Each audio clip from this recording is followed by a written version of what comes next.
America's the greatest country in the world. Thanks for being here. Our latest special, Donald Trump versus history. If you look at the surface, and it's easy to believe that we are in unprecedented times. We're certainly in exciting times. There's no doubt about that. But I also believe that there's nothing new under the sun. A little thing, sure. Yeah, it's true that of all the presidents we've ever had in the United States of America, 45 men who have served under now 47 different presidencies, not one of them has ever been a politician or general, or not a politician or general before becoming president. Right? Donald Trump is the very first president who was not a politician or a general before becoming president. So that's true. That's never been done before. But there's bigger principles at play here that we have seen before, and that's what we're going to talk about on today's special. Let's just take a couple presidents from our past that we can learn from, and then we'll end the show with some people in the Bible who are relevant right now as well. First, let's do the obvious one first. Trump's like Grover Cleveland in the fact that Trump and Cleveland are the only two guys who served 2 non-consecutive terms. So there's that. But let's do a deeper dive. Let's start with Andrew Jackson. How is Trump like Andrew Jackson? Well, Jackson was an outsider, challenging the establishment, a populist, championing the working class against the corrupt elites. Sound familiar? Was a portrait of Andrew Jackson in the Oval Office when Trump was first there. We'll see if they bring it back. Andrew Jackson also created a political party. It's what we call the Democratic Party today. Nothing. It was 1828, so a lot has changed, but that's the Democratic Party. He created it. But that's what's happening right now with Trump. The parties are totally different today than they were, like, let's say 20 years ago. Like, forget about whatever you thought the parties were 20 years ago. It's a totally different thing. The Democrats are now the neocons. Kamala campaigned inexplicably with Liz Cheney, like every day of the last week of her campaign. Could you imagine? Like, what in the world is that? So they're the war hawks, the Democrats, and the Republicans are the party of peace. The Democrats are the party of billionaires, and the Republicans are the party of the working class. The Democrats are the party of cracking down on speech, and the Republicans are the party of free speech. If I may, the Democrats are the party of racism, and the Republicans are the party of Martin Luther King Jr., judging people by the content of their character. We can go on. So we are in the midst right now of a total party transformation. I think it's a wonderful thing.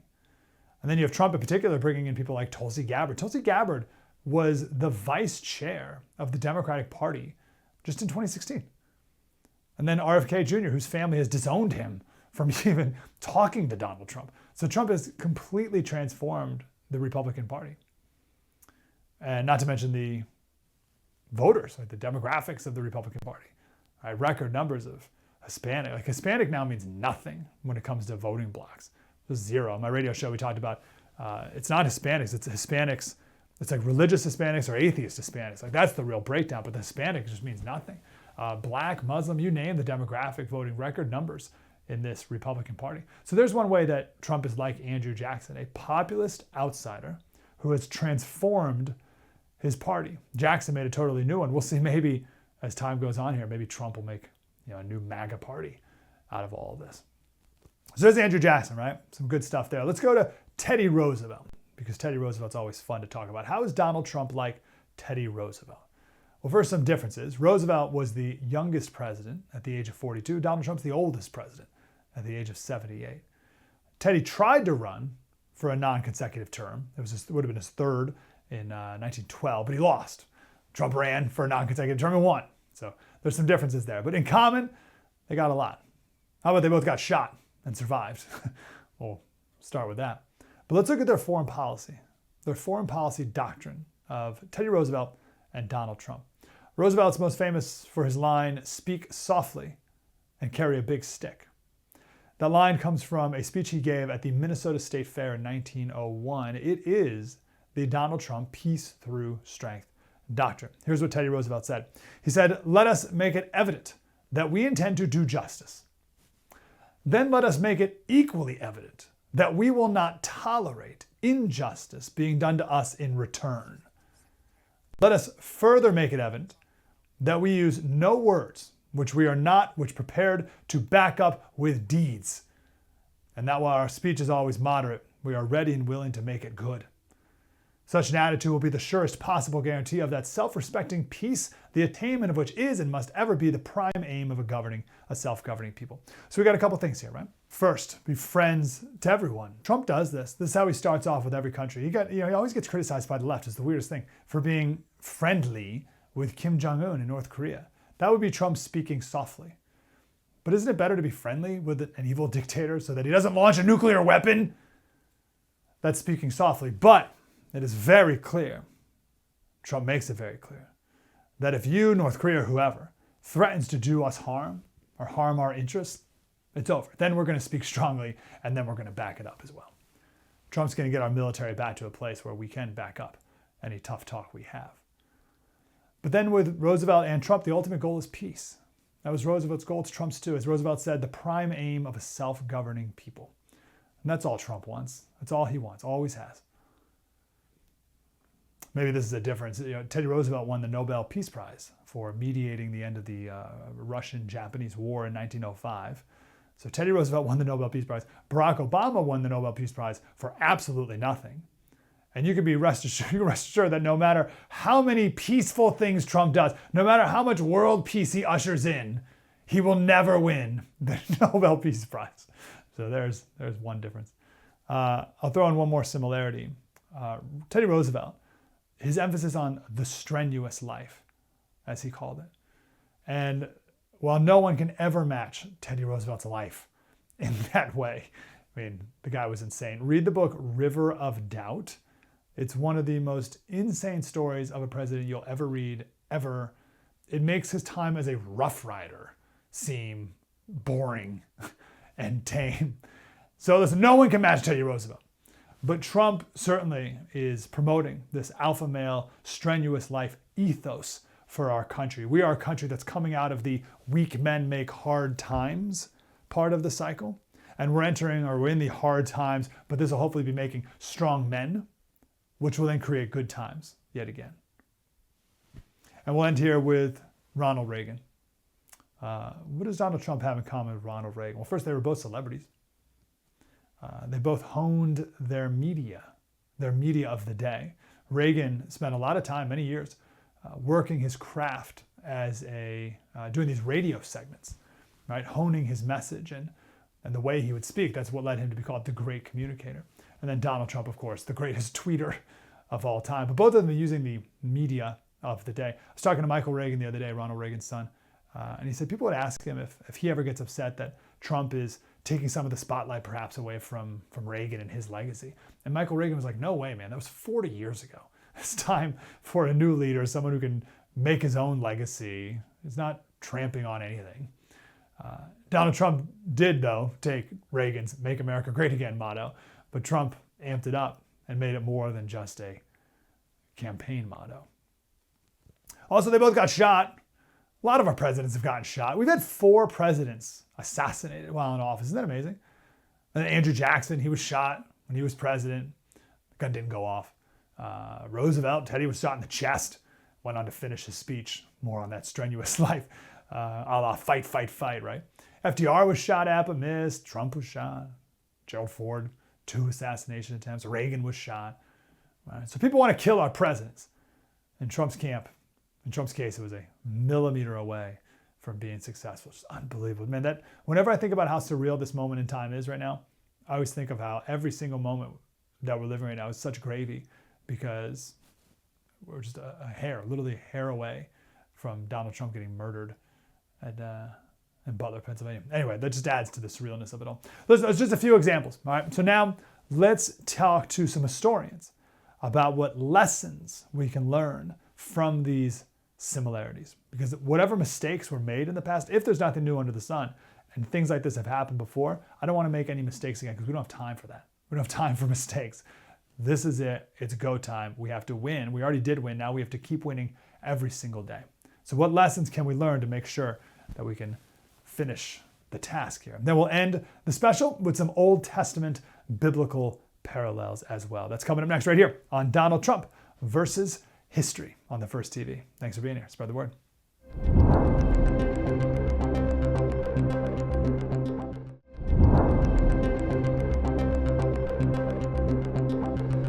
Welcome back to our special Donald Trump versus history, where we're just analyzing some parallels of the era we're living in right now and Donald Trump with other presidents in the past. I want to go to David Keane.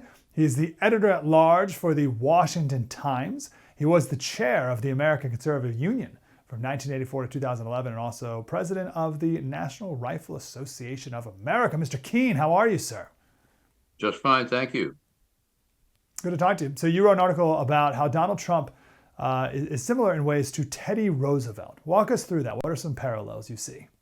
Well, in many ways, I was asked, as all of us have been, has there been any parallel to Donald Trump? And I suggested that perhaps he's simply the reincarnation of Teddy Roosevelt in many ways. Roosevelt designated his successor, in fact, and then got upset with him. He was very thin-skinned. He was very opinionated. Reminds you of Donald Trump in some ways. He then claimed he was going to go after him and be a reelected president, but he couldn't get the nomination.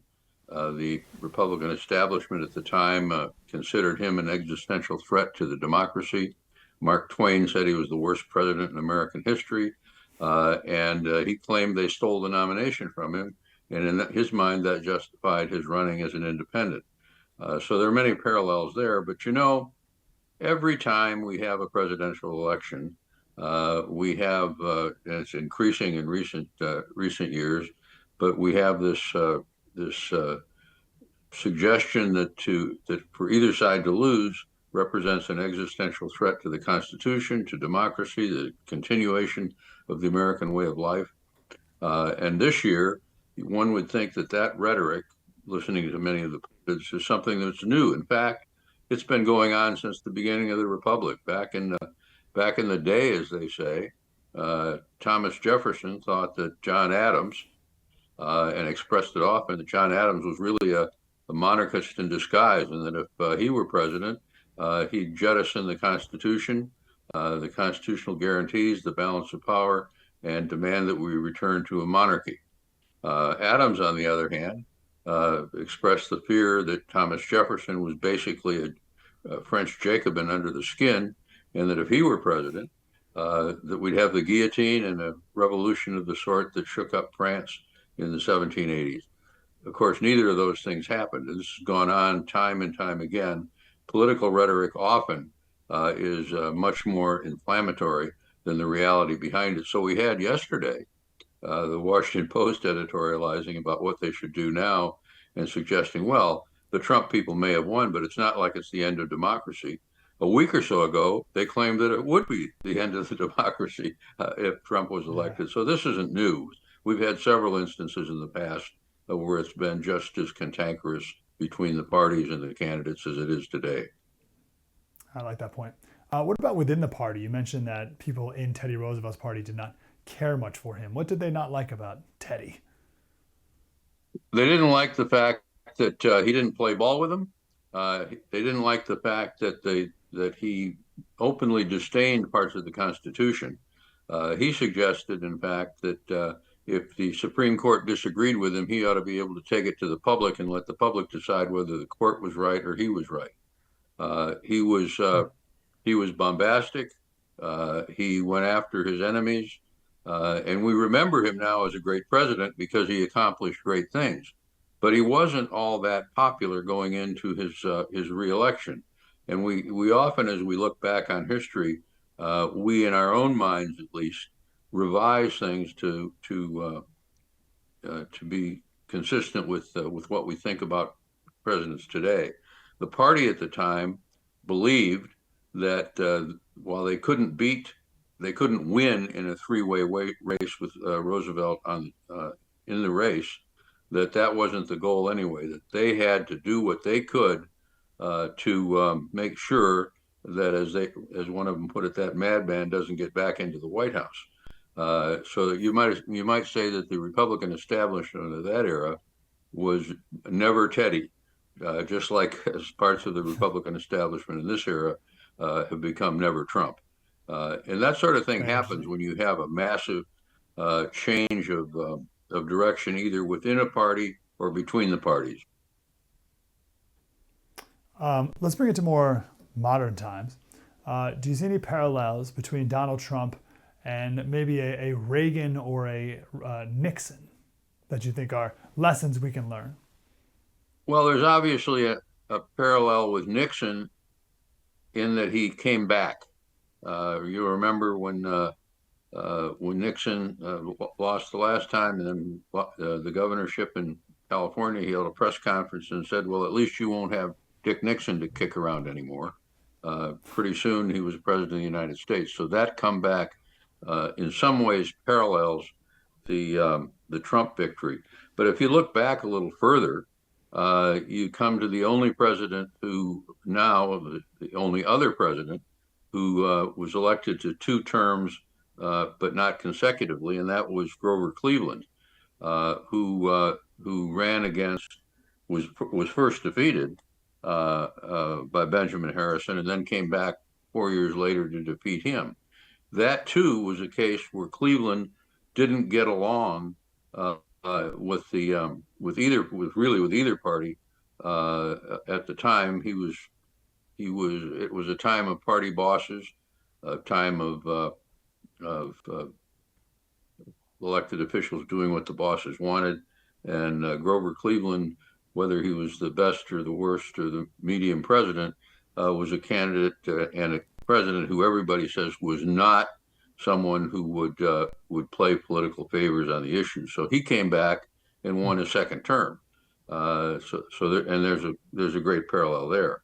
The other one would be Andrew Jackson, who in his first run won a plurality of both the Electoral College and the popular vote, but didn't get to a majority. It was thrown into the House, and then historians believe it was a corrupt deal was essentially made, brokered by then Senator Henry Clay, so that Jackson was denied the presidency. He went out, remade his party, came back, and won the presidency the next time around.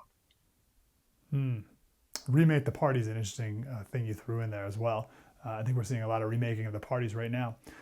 So my last question for you, what would your advice be to Donald Trump to not repeat some mistakes that have been made in the past by some of the 44 other presidents, perhaps? What historical wisdom can you provide in this time that we're living in now? Well, we're in a period now, and all of these kinds of contests seem to take place when there's some big shift going on. The two parties are changing their constituencies. The Democratic Party has driven working people and other folks out and has disdain for them. Donald Trump has sort of emerged as their spokesperson and their representatives. He cannot forget that part of his job is to bind that together so that you don't just have support for a Republican candidate, in this case, Donald Trump, but that as he leaves in 4 years, that he leaves a party that on its own can mobilize those same constituencies and win elections in the future. Yes, has to outlive him. David A. Keane, editor-at-large of the Washington Times. Good to talk to you, Mr. Keane. Thanks for your insight. Thank you. We talked before about how Trump is a larger-than-life figure, right? But as Mr. Keane just said, he's not going to be on the ballot in 4 years. So our job, and Trump's job too, is to make MAGA even bigger than Trump, so that party can live on and legacy can carry on as well. We'll talk with a professor of Hillsdale next, right here on the First TV. Spread the word.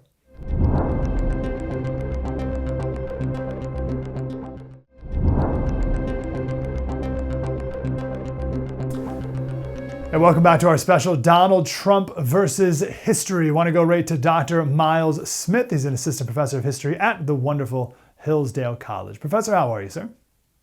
Well, thanks. How are you? Really good. So your professing right now focuses on the Gilded Age. What is the Gilded Age?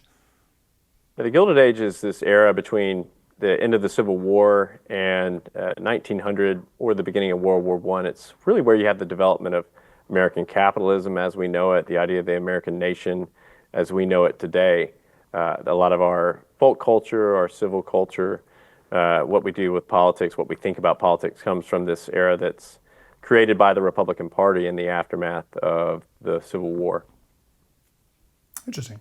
what do we still have from that era today that you think is a good thing? Well, something as easy as our expression as American as mom's apple pie. That's the dessert that wasn't really the norm until you have large-scale German immigration, large-scale settlement of what we call the Plain States. Most people, if you were to do dessert before the Civil War, you weren't necessarily going to do apple pie. Apple pie is a creation of the Gilded Age. So is our idea of money, the introduction of cash as the norm. So lots of little things that actually end up being big things are creations of a series of laws passed in 1862 by the Republican Congress. The Homestead Act, the Railroad Act, Financial Tender Act. So what we sort of think of as America is a creation of the Northern Republicans who have Southerners out of the way so they can kind of finally imprint their program on the rest of the country. And that's really what forms the United States as we know it. World War II, the country that fights World War II, is a creation of those 1860s laws. Very interesting. Okay, so I don't ever think of the Gilded Age, to be honest. When I think of American history, so I love the Pilgrims. So like when I think of American history, I go back there. I think most people go back to like a founding or like even like World War II era that you're speaking of. I doubt many people go like 1860 to 1910. That's probably not like most people's go-to, but maybe it should be. So like when Trump says "Make America Great Again," was that a great time? Like, should we think more of the Gilded Age? Yeah, I think for Trump, whether he realized it or not, he is kind of hearkening back to the Gilded Age. The idea of American greatness, American world greatness, is a creation of the Gilded Age. We go from being a regionally powerful republic in 1861 to being almost a global power by 1900, and certainly a global power in the aftermath of World War I. A lot of the growth of American cities, even the very name Gilded Age, this idea of we have a shining sort of powerful economy that creates shining, powerful cities, all of that comes out of the Gilded Age. The growth of American industry, for example, is a Gilded Age creation, and Trump, for example, cares a lot about indigenous American economy. And so for him, I think he's looking to the Gilded Age, whether or not he necessarily is specifically referencing or not. Yeah, what does gilded mean? Where did that come from? Gilded comes from a Mark Twain novel. Mark Twain wrote a novel with another man. It was called The Gilded Age, and gilded means sort of gold-plated, gold-tilted, gold-tinted. Excuse me. You put gold on something to make it beautiful. And so for Twain, there's sort of a criticism here too. He thinks that the Gilded Age is somewhat shallow, even as it's beautiful. Yes. He's sort of questioning the moral strength of America in the Gilded Age. The Gilded Age ends up being more enduring than Twain probably realized it would be. But it means it's sort of gilded as we think of it today. And so shining, things are beautiful. The idea of these glowing sort of golden tinted cities that we think of. If you've seen something like, for example, Thomas Kincaid portrait, that type of portraiture comes from the Gilded Age. That's funny you say that, because when you said Mark Twain, my first instinct was it was a criticism, that it's like we're merely gilded, we're something like a bit rotten, perhaps even dipped in something that looks like something shiny like gold, but not really. What do you say to that criticism of his? I like Twain a lot, and I agree that most of his criticisms are interesting, and usually they're very useful, but I think he undersells the Gilded Age quite a bit. I tell my students, I think the Gilded Age lasts at least for 100 years. I mean, you look at the growth of, for example, the American Midwest. I'm from the South. I live in the Midwest. The great cities of the Midwest, Chicago, Detroit, Cleveland, all of those places that are in Pittsburgh might be considered Midwestern in this rendering. All those cities that are in these locales, for example, that voted for Trump, the blue wall states that have voted for Trump the last couple times here, they're sort of the creations of the Gilded Age. And they grow from the 1850s right up to 1960. Every major Midwestern locale, with the exception of two, with the exception of Indianapolis and Columbus, hit their population heights between 1950 and 1960. And so you see a Gilded Age that lasts for a good 100 years. So it's not as fleeting as Twain might have thought it was going to be. Yeah, very interesting. Well, maybe was he critiquing the fleetiness of it, or was he critiquing the depth of it, the goodness of it? Was it actually good? Maybe we were richer than ever, but our morality was worse than ever. Was that what he was speaking to? Yeah, Twain's critiquing the morality of it. And he's specifically critical of the foreign policy morality. I think one of the reasons why someone like Trump represents an interesting case is he likes what, say, Twain might have liked about the Gilded Age in a strong economy. But Trump's a little bit more circumspect about foreign policy. It was the foreign policy aspects of the Gilded Age that Twain really was bothered by. The Spanish-American War, the idea of American intervention broadly in the world. So in Trump, Twain sort of gets to have his cake and eat it too. He has what he might have liked about the Gilded Age, and not so much what he criticized about it. Interesting. Tell us about some of the presidents of this Gilded Age. Where does it start? Yeah, so what's interesting, I think the first Gilded Age president, in a lot of ways, Abraham Lincoln. His Republican Congresses in the Civil War set the tone and set the policies for it. But Lincoln's really one of the few strong presidents in the Gilded Age. The Gilded Age is an era where Congress exercises as much power as the presidents do. We live in a world where we're downstream from the imperial presidency. We see the president as very powerful. They didn't. Congress was as powerful as the president. So this is one of these eras where we have presidents that people forget the names of. Guys like Rutherford Hayes or Chester Arthur or James Garfield. The most powerful president in the 19th century Gilded Age was probably Grover Cleveland, who was one of the first Democrats who's really restored to office in the aftermath of the Civil War. William McKinley is on his way to being a relatively powerful president.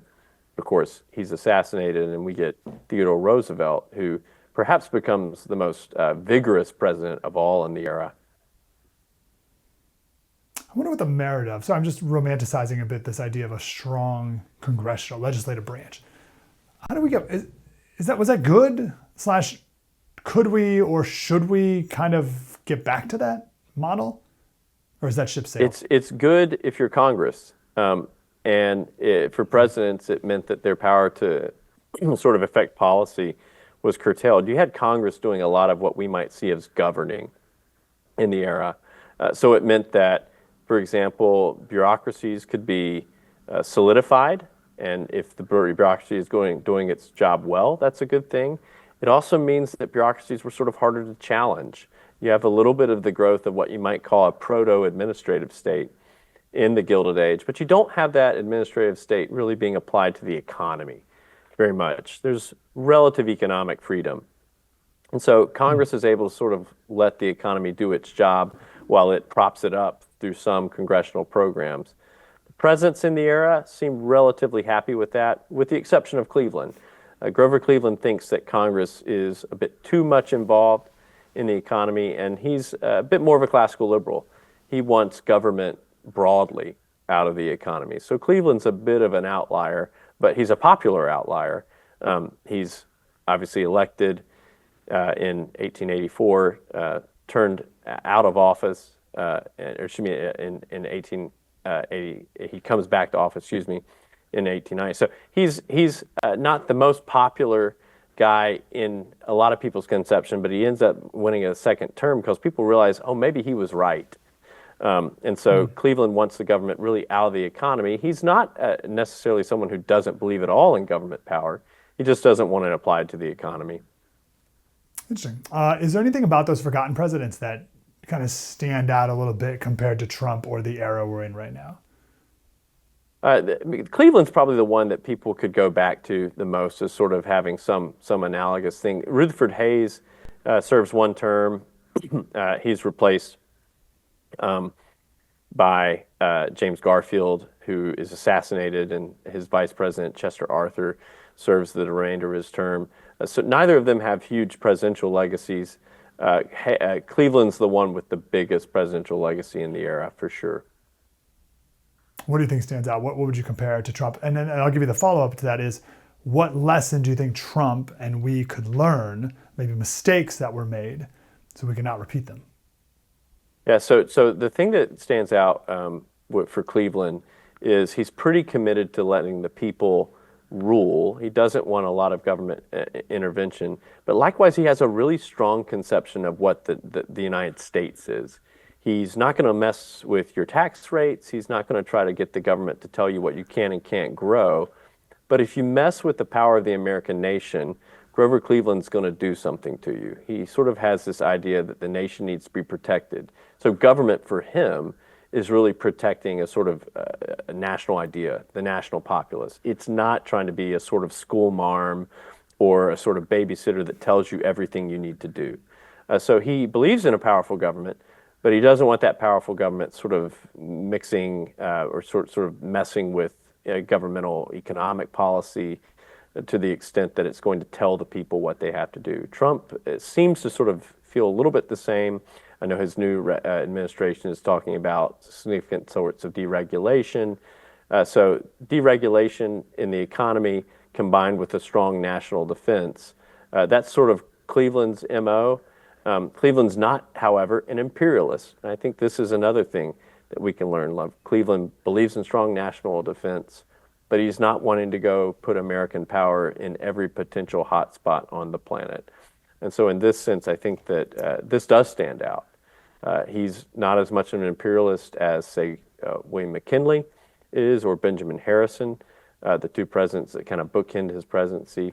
He's not as interested in empire as either of them, while also being someone who's willing to use the power of the federal government, for example, against strikers, for example, against any sort of labor violence, socialist-leaning labor violence. So these are all things that Cleveland stands out. He's willing to use the government, but not in the same ways that the other presidents around him are. I'm looking forward to learn more. You've inspired me to learn more about this Gilded Age. In general, what do you think we can take from it today, this era of our history, that you'd like to maybe see a resurgence of? I think taking the economy, the national economy, seriously is important, and having an economy that can sort of be both vibrant in its international trade while also able to sustain itself internally. This was sort of the secret sauce of the Gilded Age. And the real debate is, how do we do that while also keeping trade wars and things like that to a minimum? How can we sort of grow our economy, our national economy, our domestic economy, while not resorting to some of the protectionism that, for example, you just can't use the same way today. We live in a different world than the Gilded Age, but we can learn from their dispositions. They cared a lot about the United States. They thought the United States was a good thing, and they wanted to protect the economic United States, the political United States, and the idea of the social and cultural United States. They cared about the idea of the nation. The United States wasn't a mere idea to them. It was something more substantive. And so in that sense, we can learn from the Gilded Age. They cared about America, and we can learn to care about America too while confronting some of the new problems we have here in the 21st century. It's great. Love it. Dr. Miles Smith, Assistant Professor of History at Hillsdale College. Dr. Smith, great to talk to you, sir. Thank you. Thank you. Great stuff there. The return of the Gilded Age. How about that? Let's bring that back into our frame of reference. Coming up next, we'll wrap up with a bit of an Old Testament parallel, historical parallel. Next, right here on the First TV. Spread the word.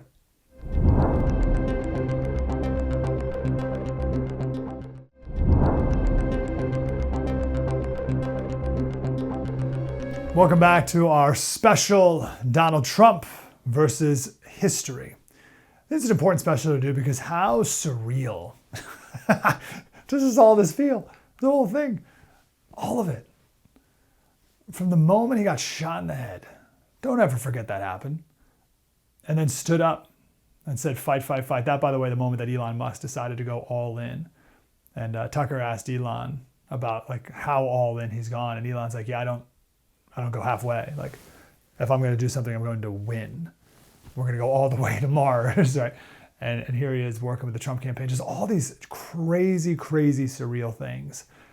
And I don't want us to lose sight of that. I don't want us to lose sight of God's grace throughout all of it as well. A quick podcast plug before I give my last thoughts here. I have a podcast called Politics by Faith. So the point of it, I don't know when we started it, maybe like 2 years ago, was there was a lot of anxiety about the election. Like, what's going to happen? And I wanted to get rid of the anxiety by taking today's political events and kind of comparing them to, by comparing them to different historical events in the Bible and different themes and principles that can help our anxiety wash away. That was the whole goal of it, was for anxiety to go away. Well, now the election's over, and I'm just like over the moon. I don't have any anxiety anymore. I'm just thrilled with how things are going, all the winning.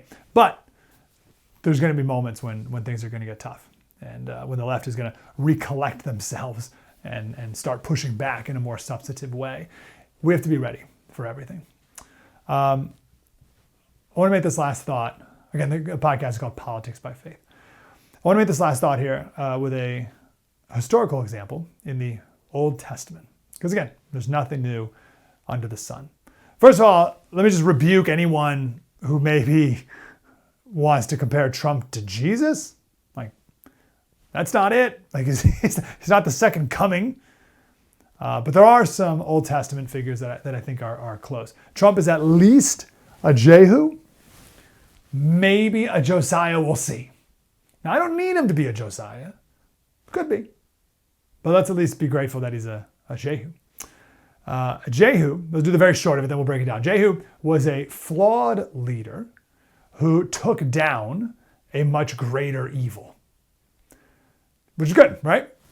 Josiah was a righteous man who led a national revival. That's even better.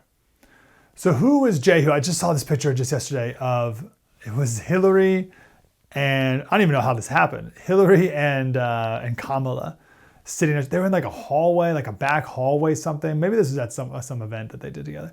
And they're both sitting in these two like rickety old chairs in this concrete hallway, exhausted, ready to go do something. You're like, oh, poor gals. Like that's just Trump. Trump has taken down so many dynasties. So Jehu, the king of Israel at the time, was Ahab, and he was the worst. 1 Kings 16:30 said Ahab did more evil in the eyes of the Lord than any of those before him. So he's literally the worst. That's not my assessment of either. The Bible says he was the worst. He married Jezebel, and they worshipped Baal. And it could not have been worse in every way. He was the king. So God chose Jehu to enact his judgment against Ahab and his family. And Jehu went on and killed all the priests of Baal and destroyed their temple of Baal worship. And that is what we are doing today with all the woke worshiping that happens inside the temples of our government bureaucracy. See what I did there? 2 Kings 10, and the Lord said to Jehu, because you have done well in carrying out what is right in my eyes, and have done to the house of Ahab according to all that was in my heart. So he's obeying God's commands. Your sons of the fourth generation shall sit on the throne of Israel. Great, right? Awesome. Jehu took down Ahab and took down all the Baal worship. Fantastic. What's the problem? Jehu didn't destroy all the idol worships. He didn't destroy the golden calves. The Bible says Jehu did not turn aside from the sins of Jeroboam, the son of Nebat, which he made Israel to sin, that is the golden calves that were in Bethel and in Dan. So even though the Baal worship was gone, there was other types of idolatry that remained in Israel. And then there's a question about why didn't Jehu go all the way and finish the job? And there's a lot of different theories. One of the theories is that Baal was seen as like a foreign god, so it was easier to go after, and the golden calves are more of like a self-made domestic god, like created by the Israelites. So it was like harder to go after. Whatever, we don't know.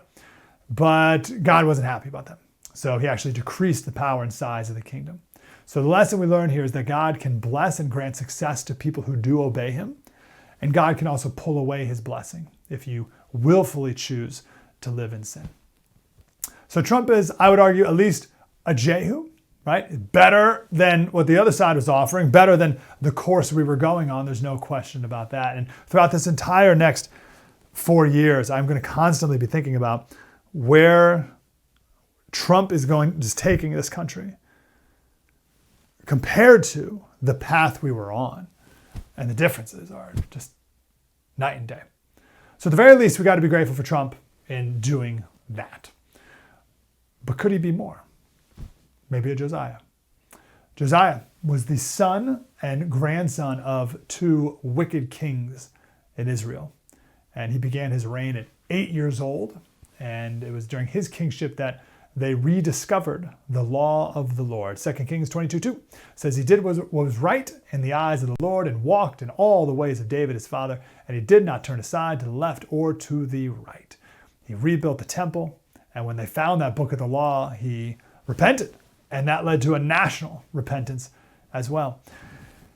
There's a great ad. It was like the final hype ad of the campaign. And it was awesome. It had Tulsi and RFK, and it had RFK's running mate, whose name is escaping me at the moment. And she said in this hype ad, it had a Kid Rock song in the background, American Rock and Roll. It's a great song. And she had this moment at a speech where she said, I feel a spiritual revival happening in America. This is a spiritual thing that's happening here. I believe it is. I pray it is. That we have a full, not just political victory. That's great. But we need a national repentance and revival as well. And is Trump the man to lead that? I don't know. God can do amazing things through all types of people, right? It doesn't need to be him. I don't need to put it on him. It's whatever God wants. But if God asked me, my druthers, it could be Trump, or it doesn't need to be. I'm happy with Trump being the political leader that he is and leaving the spiritual part up to us. All of us. But about Josiah, the Bible says, before him there was no king like him, who turned to the Lord with all his heart and with all his soul and all his might, according to all the law of Moses, nor do any like him arise after. Isn't that great? That's what we need to do too. I'm not going to put that on Trump. I'm not just going to sit back here and be like, well, Trump really needs, like Trump can get rid of the deep state. I'll let him do that. But we are the ones who need to turn to the Lord with all of our heart, soul, mind, and strength. And we can pray Trump does. We'll pray that God blesses this new administration and we have truly godly leaders in power, which I believe we do. We'll pray for our government. We'll pray for our nation. But let's not forget that in the meantime, our main job is to make disciples, live godly lives, glorify God. Politicians and political leaders come and go. God is forever. We must always focus on him first and foremost. Again, my podcast, if you want to Bible thump with me, hopefully that was at least just a historical analysis that you found interesting. Those are real people, by the way. These aren't made up stories. Jehu and Josiah are real actual kings that existed in life. But if you want more of the Bible thumping to go with it, my podcast is called Politics by Faith. You can listen to it anywhere you listen to podcasts. That is our special. Donald Trump versus history. We're making it right now. That's for sure. I'm so glad we're doing it together. Mike Slater, The First TV. Spread the word.